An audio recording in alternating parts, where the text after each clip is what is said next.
So in the activities today, we've got all these things to go through. Two real activities. The first one we're going to do is use elastic audio in tick-based editing, which means we're going to use editing that's conforming to the bars and beats. And we're also going to use MIDI real-time properties, which is going to program my MIDI performance in the way in and quantize it so that once it's in and I listen back to it, it's all been knocked into time. And I'll show you some other things that you can configure there as well. Then what we need to do is to create a little 16-bar loop and you're ready to go. So a lot of students make a wee bit of money writing for other people, of course, and creating beats for MCs is a hugely profitable way of making money quickly. I know people that have sold records all over the world, have sold beat space, this little 16-bar loops that have taken them the best part of an hour to make, and they're selling them, they're just assigning off their rights for 150 to 500 quid a pop, and it's basically just using royalty-free samples to generate these quick ideas. But you're giving them to people that they've got a lot of stuff to say, they've got a lot of anger, and they've got a message that they want to get across, but they don't have the technological means to do it. So it can be a good earner moving forward. And of course, if you go to work for TV, radio, they're always after backing tracks. So this is a really good process and something hopefully you'll be able to integrate into your project as well. Okay, so the first thing I'm going to do is I'm going to go to bar 5 and I'm going to create a little marker here. So again, remember the shortcut for a marker is enter, which is down here on the number pad, bottom right, enter. I'm going to call that start. I'm going to take a little note of the marker number here, which is 1. If any of this feels like, recapping or going back over the same stuff, that's okay. There's nothing wrong with it, as long as you implement it. Okay, I've got my click track in here, and I'm currently at 80 beats per minute. Okay, it's a very brooding, kind of slow as hip hop's going to get. So I'm going to start at 80 BPM. Now in this folder that you're downloading today, excuse me, I have given you a loops folder. Okay, and in these loops I've got 4 different loops, all at different tempos, but they all should play in the same key together. So I've got them all in kind of C minor, that's the key. So they all should sound good together, but they're going to be slightly out of time. What I'm going to do is I'm going to import them into my session here. So file, import audio, and then just navigate to that folder. Here we go. I'm going to copy all, which is going to move them from the little loops folder into the audio files folder. Click done, click open, and then click OK. If this comes up, just hit stamp file. Okay, seems to solve that problem. Okay, what I'm going to do is select each of these little audio samples and move them to bar 5. I always like to have a wee bit of space at the start. Why do you think I might do that? Just give yourself a run. Exactly, give myself a wee run in. If I do everything at the start, I need to use this count off, but it's very rushed. It's like 2 bars and then you need to get it right on the start of it. Whereas this allows me just to maybe hit the MIDI note before the actual bit I want to record, and I can get in there and quantize it later and fix it. So I always like to give myself a wee bit of space at the start. It's also useful as well because if your song just starts immediately, it's a wee bit unnatural, so you always just like maybe a half a second or so just to run in. Anyway, that's my preference, but I would recommend doing it. If count off is on, then when you hit play or record, let's just say record on this one. Gives you 2 bars and then it brings you in. Okay, so you can see that nothing was happening there and then it goes. Okay, so currently what I've got is these 4 tracks. Only one of them is at 80 BPM, so you can see that this track here, the drum track, perfectly fits within 4 bars. Let's give it a wee solo and give it a listen. Okay, so you can hear it's locked right in with the click track there. If I go to this organ sort of track and listen with the tempo, then obviously it's just a wee bit out here. You can see it's just a bit longer than 4 bars, so it might sound close at the start, but you'll hear it start to drift.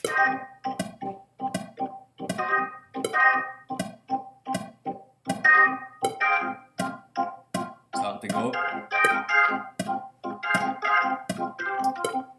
Okay, so just a little bit out. So what I'm going to do is I'm going to use my time compression and expansion here to squish and stretch each of these little samples over 4 bars.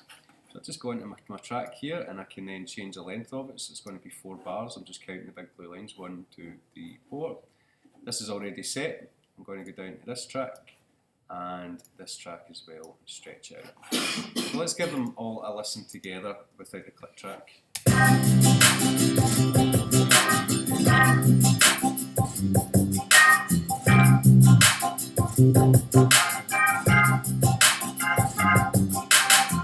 Cool, you can see we're clipping in here. There's a wee cool wee shortcut to get rid of your clips, and it's good to keep clearing them every time you make a change, because you might keep thinking that, you know, it's a new clip, but it's actually an old one. Alt and C will clear that, okay, and it allows me to balance the mix. Now you can see a little red number down here.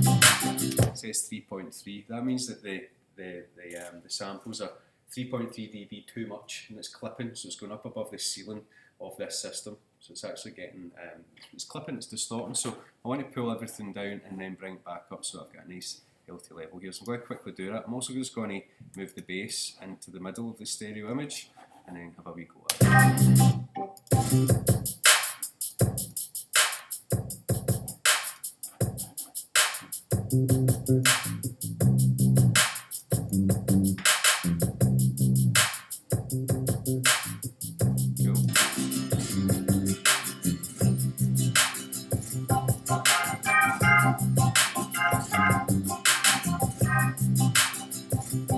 Okay, so clear that again, and I'm just going to pull everything down. And then again, I just like to have loads of headroom at the start of my session here. So no clips, hopefully. Cool. And of course, just turn up my output here. Nice. Okay, so that all should be relatively straightforward. So what happens now is if I change my tempo, which is set to 80, keep a wee look at what happens to the waveforms here compared to the size of the grid behind it. So I'll just click in here and I'll change it to 100. Okay, you can see that everything moves, but the audio stays where it is. Okay, and that's a problem because now the click track is out of time. Okay, so MIDI will generally always conform to the relative timeline. So if I was to put MIDI in here and play along with piano and all that, and I change the tempo, it's going to glue with the relative timeline and change with it as well. The audio doesn't. So what I need to do is I need to conform what's actually happening here with the audio. So if I was to get to make a new track, you'll all have seen this, samples and ticks. I haven't really spoke about what this means.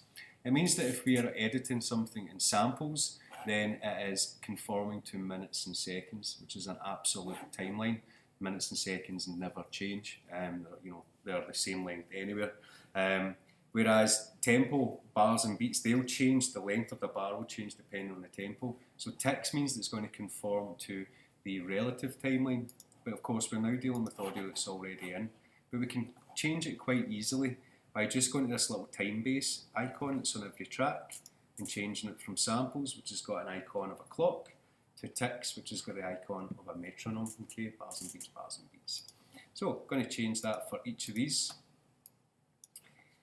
So that's the first thing I need to do. The second thing I need to do is apply this little plugin called Elastic Audio. We've looked at it in terms of pitch shifting, but it's really, really useful for timing issues as well. So what I'm going to do is just fire this on and then change it to put polyphonic on for each of them. And this is only available via the edit window. It's not a plugin that comes in on the mix window, it's in the edit window here. So now it's glued to the bars and the beats. So I can change the tempo now. Let's go from 80 up to 100 and keep an eye on what happens with the bars, the grid and the audio as well. Okay, you can see here everything's got smaller, but it's now still stretching over the 4 bars. And if I listen to the quality of it, I've stretched it 20 BPM there, or I've squished it by 20 beats per minute.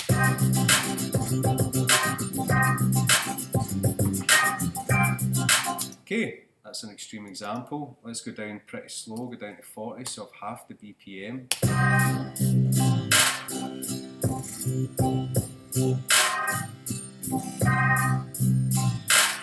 Almost has a kind of reggae kind of vibe going on there. So it's kind of cool. Obviously extreme examples either way there. Alrighty, now the reasoning for this is that using Elastic Audio and using the tick-based editing in here to stretch it maintains that quality far more than just taking my time compression here and stretching that out.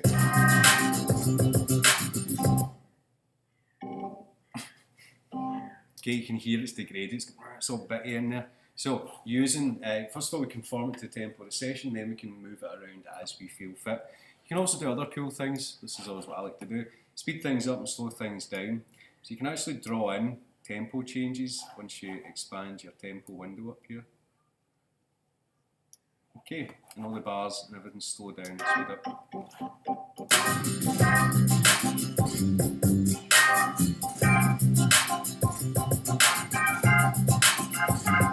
Cool. Don't know when you'd ever use that in a song, but there you go. Okay, there's examples of when you can use it. I've had things where I've had coming out of bridges in the tracks, and I've dun, dun, dun, dun, dun, dun, dun, dun, dun, and then back in. And if I'm trying to program that or get a drummer to do it, it's very difficult. So I just get a drummer to play what they play, and then I come later on and I do this, and it makes everything does sound the drummer's, you know, just the most intuitive drummer ever, and knows exactly how to slow it down. And then you can bring the next bar in and you're right back up to your normal tempo. So really useful to create a dynamic performance, and a wee bit of realism in there as well. Cool, so that is a useful tool that I want you guys to practice at today, and it means that down the line you decide that any song's got to be quicker or slower than it was recorded. It's not the end of the world, okay? Again, you might talk to one of the second years who was recording a band up at the Audio Lounge last week, and they were adamant, the band were adamant it was going to be 125 that was recorded at, and he said it should be 129. He'd listened to the demos he'd sent, he'd listened to the audio brought in, and he just tempo mapped it, just hit this little app that gave you tempo, and it was just over 129. But the band were like, no, we've recorded it at 125, that's where we're doing it. So he was sitting in somewhat of a state because he was really frustrated because he felt like the song was dragging, and every time he listened to it along the demo that they'd sent, it was definitely a disparate tempo. So I told him, why don't you just go in and do this, just speed it up. I was like, remember the thing we did last year? So I went in and did it, and I was like, keep it in mind that they might come back and be like, no, we want it's too fast or something like that. I was like, if you feel that was the tempo they'd set and that's the tempo you feel really has to go forward, then you can do this. However, I didn't recommend doing it without not telling the band, but I just said the option was there. It wasn't the end of the world that he didn't track it at that tempo. So, pretty cool for post-production applications. Okay. If you're recording at a faster tempo, there's less time for error. I think it actually goes better, do you think? Yeah, I mean, arguably, if I'm doing like a piano thing, I'll record it slower and knowing that I can speed it up because I can't play the piano, but I still might get kind of human performance. But you have people that perhaps can play better at certain tempos, and you could record it there and slow it down or speed it up. In fact, a lot of people on YouTube that do these videos talk about this technique. That's actually one of the things they talk about, tracking at a slower tempo, a guitar solo for instance, and then using this technique to speed it up. If you use time compression, expansion to squish it, again, artifacts appear, degradation comes in. This way you actually maintain the quality of the audio. Cool, okay, the next few bit is just something dead straightforward. I'm going to try and reinforce the kick in here and the percussion, and I'm going to use real-time properties so that Pro Tools will program the quantization and the velocity of the MIDI in real time as I go along with it. So what I'm going to do is create a mono instrument track and call it kick, and I'm also going to create a stereo instrument track and call it percussion. You'll notice that automatically, because the instrument track really wants to be dealing with MIDI, it's automatically set to ticks time base. Okay, click create. I'm just going to quickly move these around, clean up my session a little bit. Okay, so kick only needs a mono output, so that's why I've created that, and percussion will have a couple of different types of sounds on it, so I'm going to make it stereo. So you've got all different sorts of instruments and sounds you can use in here. I'm going to use the Steve Slate drums, which is a free, it's a paid plugin, but you can get a free version of it which comes with one kit, and it's amazing. So you feel free to download this today if you want to use it. Really, really cool drum kit. So it loads in all the samples into your RAM memory. That's why you want a lot of RAM for this. Okay, Steve Slate's thing is about polished, big drums, so you're always going to get a nice big clean sound. It's a really realistic drum sound. So, recommend getting it. Anyway, I'm just going to use the kick in here, and I'm going to reinforce the kick that's already here. So let me just give that a wee listen. Just slow that back down to 80 beats per minute.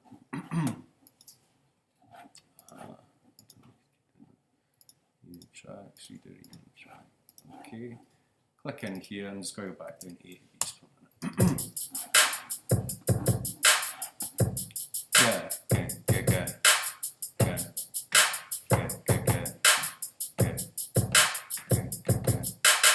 Okay, so let's give this a wee go. Now if I was just to try and play along with that, I'd be all over the place. Okay, and I might keep missing it and all that sort of stuff, and you might hear that when I'm recording along with it. What I'm going to do is, I'm going to put my real-time properties on, so there's a couple of ways to do it. I can go up to Event and MIDI real-time properties, and it becomes this little floating dialog box. Or I can go up to this little icon here and click on it, and this is all the views I've got down here for my tracks. You know, I can bring my comments in, I could bring my inserts to see what inserts I've got on, but I like to try and keep my edit window quite clean, so I'm just going to bring in real-time properties here. And down in this click track I've got all the available real-time properties: quantization, duration of the note, the velocity, transpose, I want to go up or down, semitone or octaves, whatever it might be. Quantization is probably the most basic one. And I'm going to set it to 16th note, so it doesn't matter how quickly or how badly I play this, it's going to just click the MIDI notes into time. So if you've used any DAW, quantization you should be very comfortable with. If it's a new process, then just accept it. Think of the MIDI notes as little bits of metal, and the grids and the division of the grids, so the bars, the 1, 2, 3, 4, the beats within the bar are the little bits of magnet, and when you hit quantize, the magnets get activated and they get locked into the closest possible pattern. Okay, so let's give this a go. So I'm just going to hit record 3 on my keypad, and still got that bloody count off on, so let's take that off and make sure I've not got my click track muted. 2, 3, 4.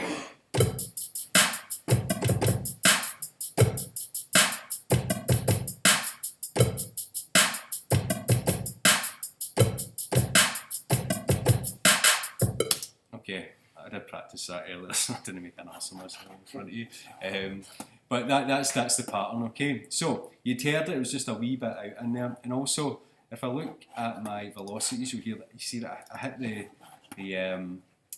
the notes or the keys at different velocities. There we go. Close, but they're kind of all over the place. So what I want to do is make sure that in my velocity that I put it up full as well. So now what should happen is when I listen to this, it's perfectly in time with the drums. So let me just mute the click track and give it a listen.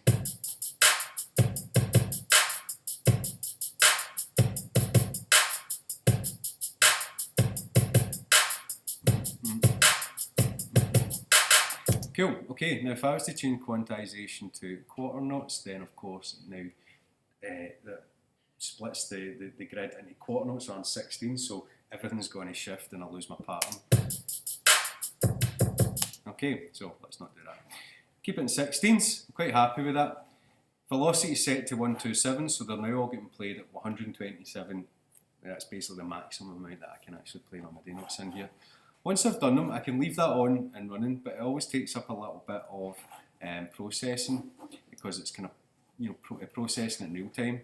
If I bring up my MIDI real-time properties dialog box, I can actually write it to the track, which programs it and now puts all that quantization and velocity information into the MIDI. I hit right to clip, and you'll see that the little T disappears up there. That now means that it's been processed. That allows me to go in and trim my MIDI parts so that I've got a nice sort of solid clip to work with. One wee last bit then is my percussion in here. So I've got a solid drum groove and I've got solid percussion along with the drums here. So what I'm going to do is bring in a snare drum and a kind of hi-hat sound. So let's see what we've got to play with. So I like just kind of using my plugins that I've got in here. Again, these are all available to you. You should all have this virtual drummer, and it's the Fat Patch, so PH Fat Patch, which is really good for hip hop and for more kind of EDM stuff. So what I can do in here is just record enable, and I want to find a snare sound that I like. It's pretty nice. I can change the levels in here, types of sounds. Make it really aggressive, near compression on it. Okay, it's a bit much. Just listen along the original, get something that's kind of close but maybe a bit deeper. So we've got clap sounds in there. So I want something that's just slightly deeper. That'll do. Cool, okay, so this is quarter notes, so I'm just going to put my quantize on, change it to quarter notes, so it's locked right in. If I made it 32 notes or 64 beats to the bar, or divisions of the bar, sorry, what could happen is there, even if I was slightly out, it's going to move it and keep it out of time. So big solid quarter notes here to quantize, and I'm going to put my velocity up full, 127. Okay, dead easy, just hit record. Let's bring in click track so I can hear it.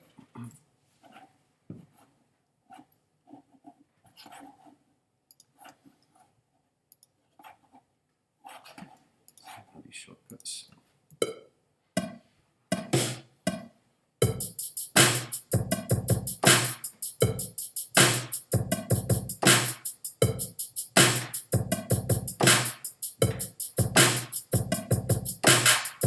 Cool, so you could hear I was a wee bit out there, but let's give it a listen.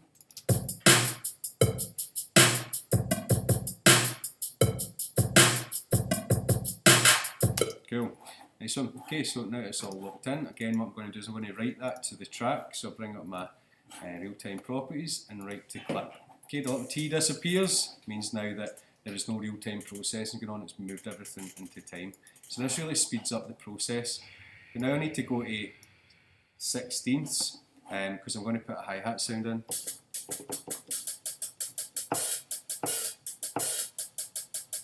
Okay, so 16ths, let's give this a little go. I'm going to take the velocity off here as well, because I want to randomise the hi-hat sounds. 2, 3, 4.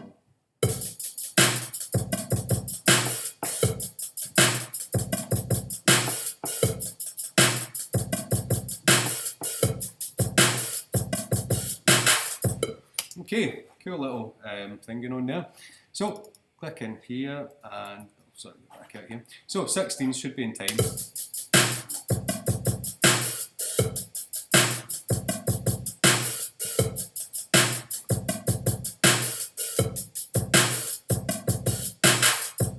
Nice one, quite like that. What I'm going to do is I'm going to go into my MIDI editor here and I'm going to select all my hi-hats. There we go. Not the snares, just the hats. And not the open ones either, just the closed ones. I'm going to randomise how they are actually, how the velocity is played. So you can see that it's kind of over the place, and it did kind of feel quite natural. If I was just to put one straight line and bring all them up to the 1 point, it might sound a little bit unnatural, especially for this kind of vibe where you kind of want to feel that there's a human hand at the drum kit. So now it's to drum machinery. Okay, so it's a bit of an issue, so I'm going to use this random function. We have looked at this before. So I'm going to draw a straight line to set my middle point, and then when I got to the end of the straight line, if I pull the mouse up or down, it introduces the random factor. Here we go. So again, if I keep my pencil exactly where I started in terms of the vertical line there, then it remains the same. Now that I've drawn my line, a horizontal line across, if I introduce a wee bit of randomness like that, looks pretty good. Let's give it a listen. Much better, kind of breathes with the track now. Cool. And if I take away the original, I've now populated this with my own groove based on, you know, another idea that was there.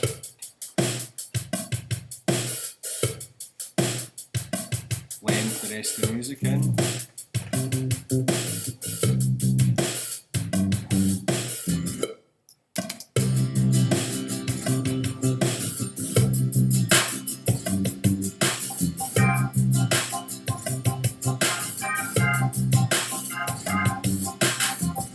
Cool. Okay, now what I'd like you guys to do is, when you're comfortable that you've got everything down there, all the sort of techniques, is to then duplicate things, move them along and create 16 bar loop, and just try and throw in your own kind of MIDI ideas and see how quickly you can actually generate some ideas. So I think the stuff that's in this document should take you about half an hour to do, and then that gives you about an hour after the break to kind of work away on something as well.